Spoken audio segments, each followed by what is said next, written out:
来看全国大专校长会议，今仔明仔载2天伫台中的朝阳科技大学举行。因为2月新学期开始，私立大学学生一档就有35000块的补助。私立科大校院的协进会是建议政府会当豆豆啊，甲公私立大学的学费优互校外，再来会当来锁定跨领域学科的大学生专业来补助。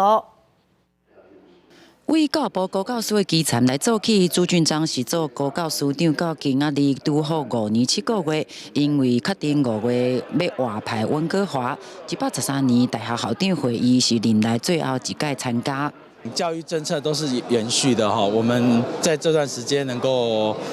来协助大学一起提升，我想这是我的荣幸啊。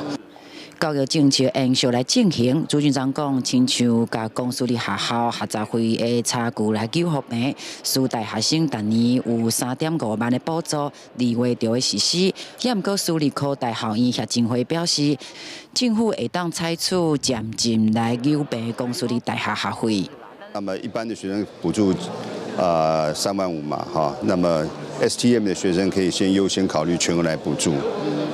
这个把公私立的这个拉齐啊，因为私立大学现在还扮演很重要的人才培养的角色嘛，哈。为国家较欠的 STEM 人才去专业补助，国到一般学生，高志祥是认为，才会当完全扭平公私立学费的差距。另外，除了学费补助、宿舍补贴2月嘛会实施，加上1月实施教师研究费来起，私校底咧做嘛有7成的补助。 过去几年，大家关心学杂费讲会使起，今年4大协会拢无提案。记者是新志明台中报道。